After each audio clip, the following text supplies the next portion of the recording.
The man who doesn't sleep. I actually quite like it. It was a sort of, it's something that I think we all go through at different times. For instance, like, it's not just a matter of like, sleep was symbolic, but we all go through life thinking that maybe we'll end up doing something, and some of us do, and some of us just do not manage to do that. We just sort of, get on with our lives.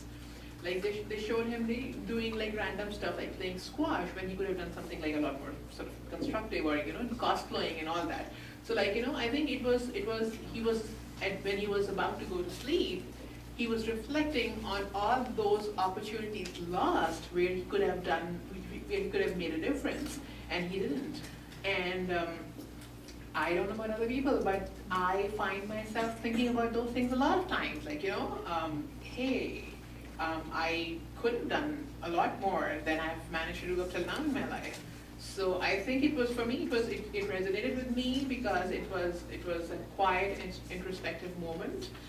It was not so introspective because you were actually talking to another character, but we tend to do that too in real life.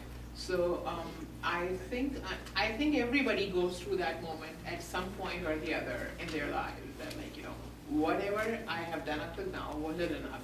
And just to add on to that, it's that I think they show him doing all these very random things, like the squash is one thing, but every time she opens the door, he's doing something very random. And in the moment, it's kind of funny and endearing, but ultimately, it's kind of what are the things that we fill our lives with, and what are the things that actually hold purpose. And near the end, he's finding that moment of, like, did I do things that maybe had a profound influence? And he looked like he was feeling like he didn't do those things, even though during the time you're like, oh, okay, those look like fun things that he's doing, and he had instruments around, but he didn't find the profound things that he found. So I feel like that's something that we do, is we fill our lives with a lot of things that we're doing, but the things that leave profound influence, maybe it takes us time, and again, sometimes maybe we don't get to those things until quote unquote too late. I love the point in the movie when he said some people are awake even though some people are awake even though they sleep through life, and I thought that was kind of sort of a mirror image of what was happening with him. And then I found at the end it was interesting because she had talked about how when they went to the hospital that he could potentially sleep for 20 years. So at the end, when he went to sleep, it kind of made you left sort of pondering, is he going to sleep for 20 years now, or is he actually going to wake up? My favorite line is this tiny little throwaway line where he's making the bed, and he goes, you can't fake it.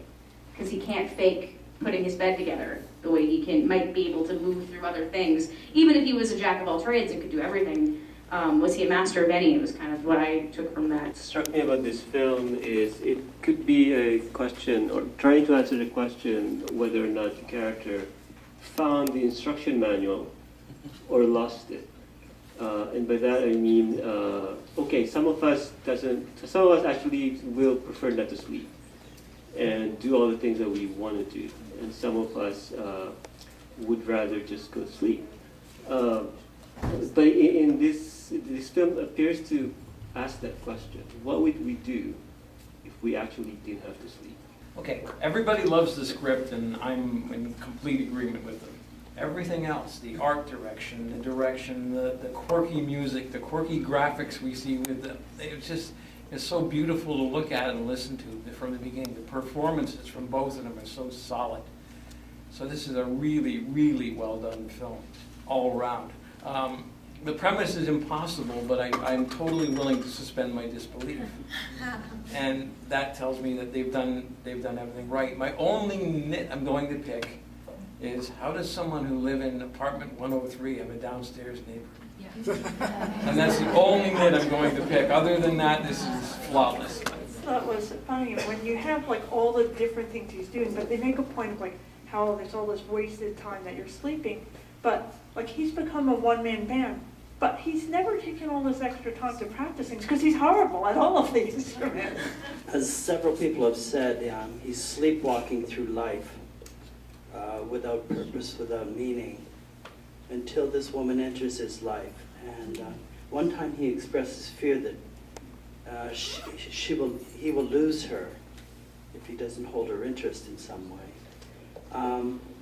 It struck me that he found purpose and meaning and then could let go and relax and sleep when he found love. found some similarity with the Bill Murray Groundhog Day.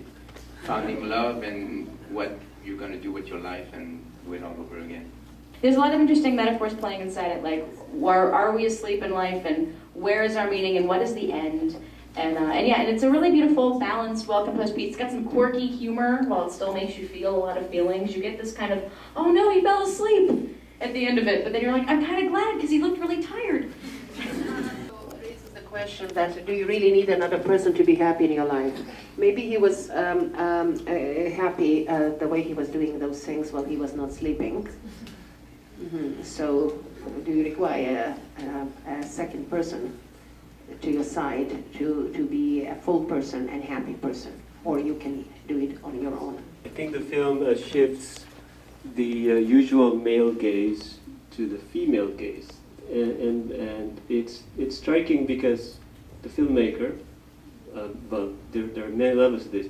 The director is a female, the character female, documentary filmmaker is a female, and is this really what that means, that female gaze?